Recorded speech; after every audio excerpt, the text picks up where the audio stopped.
आप मेरे साथ चले और बीएसपी से जुड़े।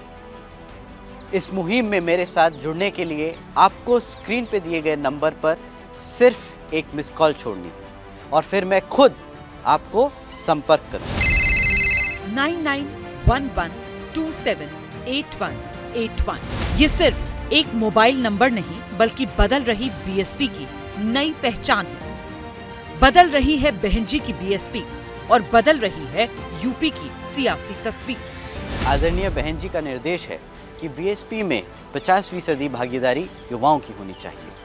बहन जी की सियासत के उत्तराधिकारी 25 साल के आकाश आनंद ने सोशल मीडिया पर 2 मिनट 15 सेकंड का ये वीडियो जारी किया। इतिहास गवाह है कि बीएसपी ने हमेशा अपनी शर्तों पर ही लड़ाई लड़ी और जीती भी है। इस वीडियो के साथ आकाश आनंद लिखते हैं, न रुके हैं न रुकेंगे, सत्ता की गुरु किल्ली लेकर रहेंगे। गुरु किल्ली का मतलब मास्टर की से है और भाव ये कि सत्ता की चाबी अपने पास रखेंगे। बीएसपी की ओर से अब तक बहन जी यानी कि मायावती का वीडियो संदेश जारी होता था, लेकिन इस बार आकाश आनंद का वीडियो संदेश जारी हुआ है।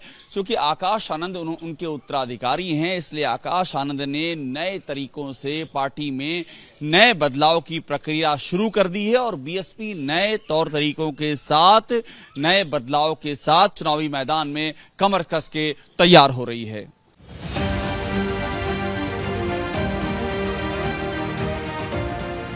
बीएसपी में जुड़ने के लिए अभी तक ये होता आया कि जो शख्स सदस्यता लेना चाहता है उनकी पर्ची कटती है, सदस्यता के पैसे जमा होते हैं और फिर पार्टी से जुड़ गए हैं इसकी रसीद दी जाती है।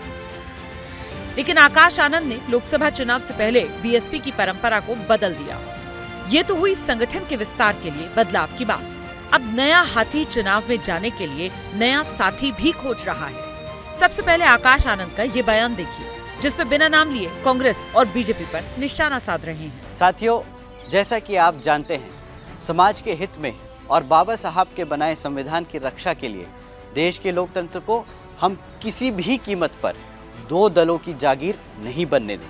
देश की तीसरी सबसे बड़ी राष्ट्रीय पार्टी होने के नाते बहुजन समाज पार्टी संविधान और लोकतंत्र को बचाने के लिए कोई भी समझौता नहीं करेगी। हम लड़ेंगे।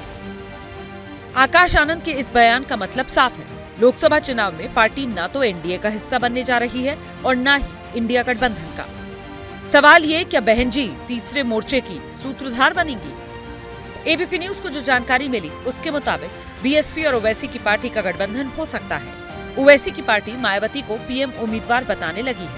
बहुजन समाज पार्टी की राष्ट्रीय अध्यक्ष बहन कुमारी मायावती जी दलितों में एक अलग छाप रखती हैं। देश का और उत्तर प्रदेश का दलित उनको मोहब्बत करता है, उनको चाहता है कि अगर उनको प्रधानमंत्री का दावेदार घोषित करके चुनाव लड़ा जाता है तो वो भविष्य में बेहतरीन प्रधानमंत्री भी साबित होंगी। हालांकि गठबंधन को लेकर अब तक ना तो ओवैसी की तरफ से पत्ते खोले गए और ना ही बहन जी की तरफ से, लेकिन सुगबुगाहट शुरू हो गई है।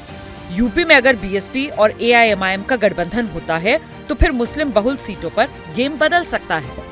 यूपी में 13 लोकसभा सीटों पर 30% से ज्यादा मुस्लिम वोटर हैं। 2022 के विधानसभा चुनाव के पहले भी मायावती की पार्टी और ओवैसी की पार्टी के बीच में गठबंधन की चर्चा शुरू हुई, लेकिन वो परवान नहीं चढ़ सकी।